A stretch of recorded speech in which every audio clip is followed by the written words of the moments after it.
এই বাক্যটিকে খেয়াল করি, এটি একটি প্রশ্ন, এটা কি বৈধ?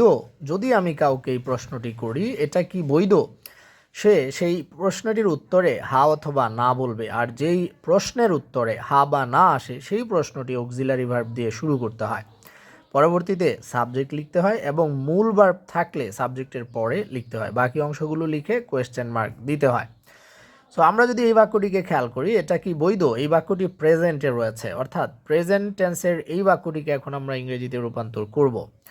সো এখন নিয়ম অনুসারে একটি অক্সিলারি ভার্ব আনতে হবে। আর এই যে বাক্যটি রয়েছে, এটা কি বৈধ, 3 শব্দের এই বাক্যের মধ্যে কোনো মূল ভার্ব না থাকায় আমাদেরকে অক্সিলারি ভার্ব হিসেবে যেটা আনতে হবে সেটি হচ্ছে কি এম, ইজ, আর থেকে একটি অক্সিলারি ভার্ব আনতে হবে। কেন? কারণ এই বাক্যের মধ্যে কোনো মূল ভার্ব নেই, সেই কারণে এই অক্সিলারি ভার্ব যেটি আনবো সেটি মূল ভার্বের কাজ করবে। সো আমরা এখানে প্রেজেন্ট ইনডিফিনিট টেন্স হওয়ার কারণে এই বাক্যটির মধ্যে এম, ইজ, আর থেকে একটি অক্সিলারি ভার্ব নিয়ে আসবো। সো সাবজেক্টের সাথে মিল রেখে অক্সিলারি ভার্বটি আনবো। সাবজেক্ট হচ্ছে এটা, সো আমরা লিখবো ইজ।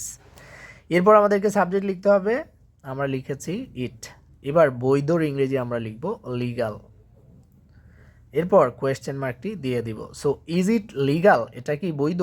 এইখানে কিন্তু এই অক্সিলারি ভার্বটি মূল ভার্ব এবং অক্সিলারি ভার্ব দুটিরই কাজ করেছে এই বাক্যের মধ্যে, যেহেতু কোনো মূল ভার্ব নেই। আশা করব সবাই বুঝতে পেরেছেন।